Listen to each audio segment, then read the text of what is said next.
for this book review, I'm going to review science fiction classic Martian Chronicles by Ray Bradbury. Okay, so many of you may have heard of this, and it's one of those classics. If you're into classic science fiction, this is one of those you have up there with Asimov, Arthur C. Clarke, Heinlein, and all of them. But it's a tad different than what you expect science fiction to be, at least after you read Asimov and Heinlein and all of them. It's more fantasist than is science fiction, similar to Harlan Ellison than would for others. But it's a good series of short stories.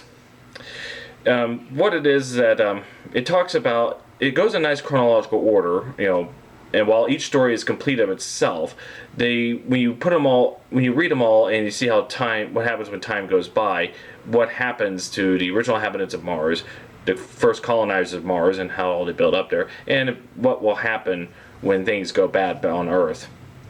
So let's go with the part one. The first part one goes with the original inhabitants of Mars. They're the Martians. They live in, you would see them. They live in these fantastical structured homes. They can do all these amazing things. They have telepathic abilities, so that gets past the language barrier when man first shows up. But things don't go well when the human race does. In one of the stories, in one of the later expeditions, a group of men come by and expect a warm welcome from Martians. But they just came from another world. This is close encounters of the third kind here, and they didn't get the welcome they were expecting to receive. Every Martian that come by gets irritated with them and takes them to somewhere else. Go to that one. You're bothering me. Eventually, came to a place where they finally expected a warm welcome, and they're locked away because into a insane asylum. You would figure, what? These are not Martians. I mean, what? How is it that they could be considered insane? Well, the Martians, with their telepathic abilities, when they go insane, they take they can project an image over themselves, and everyone, all their Martians think that's what that they see that as well. So all they think, these are just Martians that are convinced that there are different species of aliens that came by to Earth. Things go sour after that. I'm going to fair warn you. And that's just it. The first interactions between Martians and humans don't go so well. In fact, the Martians even fight back, but unfortunately, they start being interfered with the thoughts and expressions and songs of interacting with humans. They have no idea why, and in the end, while trying to fight back to humans, they contract chickenpox and it declined their entire race, to near extinction. Some believe fully extinct, which left room for humans to come in and colonize the new planet. That's where the second series of stories can come in. So, it talks about humans coming in, building up, new colonies. Some of them look like an old, pioneer Americana. Some of them start building full cities. And some people, think this is a brand new start. Others think that if by doing so we diminish everything, it takes away the majestic value of Mars. And one story kind of exemplifies that. One of the stories talks about how kids would go around the old Martian places and play in the leaves, or leaves, so to speak, and play on the xylophone, which, when you look into it, they're just the bones and remains of previous Martians. So, and also, interesting how this series of stories work is that you have your main stories which are complete, but in between, there are like 2 or 3 pages of these little anecdotes that, they're like, okay, it's a nice period picture, but by these little bits establish the events of the next story and how that's set up. So there's some good and some bad about the inhabitants of the humans coming into Mars and making a new lives for themselves. One of the stories that struck me was a human comes to one of the Mars settlements. It's in ruin, but he sees a phantom of a Martian. He finds out it's a phantom because he tries to shake his hand, but it just phases right through it. So they start talking to one another.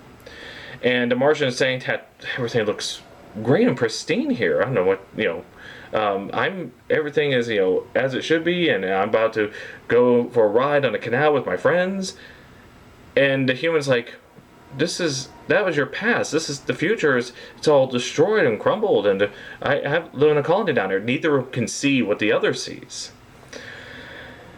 In another story there, and also stood out to me, is interesting because it is established into one of his more famous stories, is Usher 2.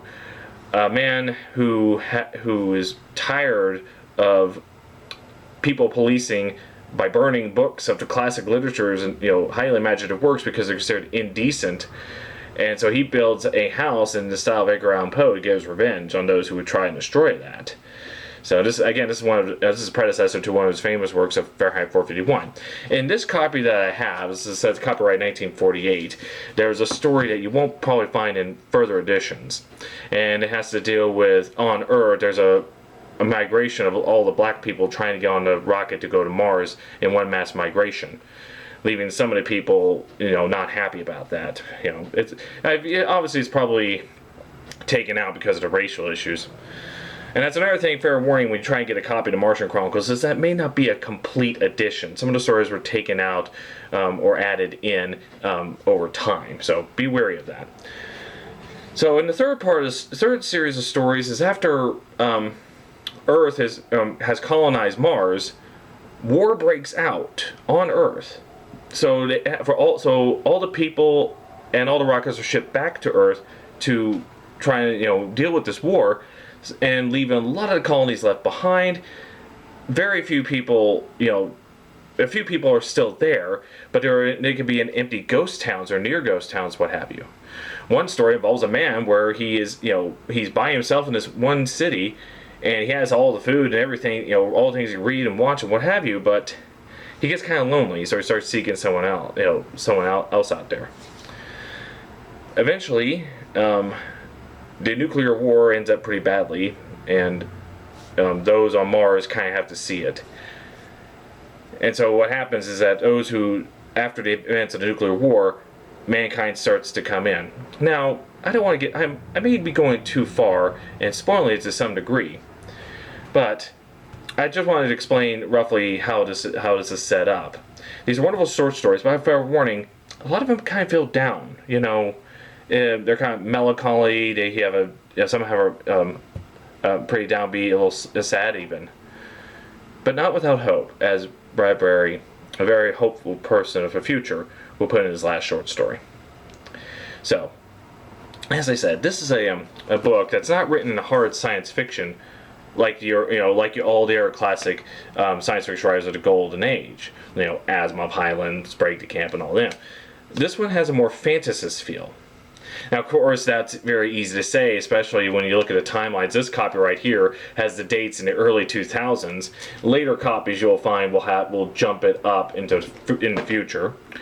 But still, we know that there's no canals on Mars, which the basis of this is from the old thoughts that astronomers were looking at canals on Mars, therefore could support life, and because they're canals, they're artificially built, civilized life.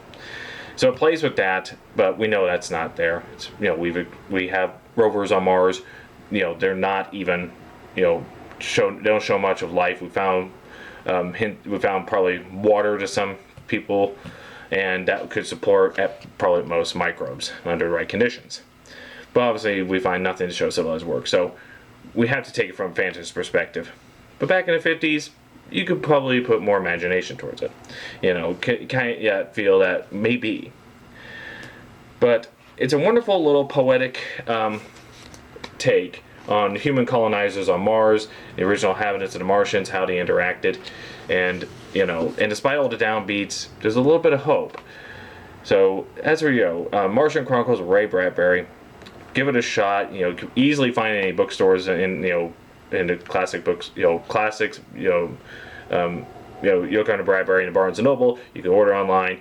You can easily find it probably in a used bookstore. But there you go. It's you got to have it in your collection. There, I can understand after all these years, but my parents, my mother and father, have always regarded this as one of the best books at the time. So thank you. There you go. Martian Chronicles by Ray Bradbury. Thank you all for watching. You have a nice day.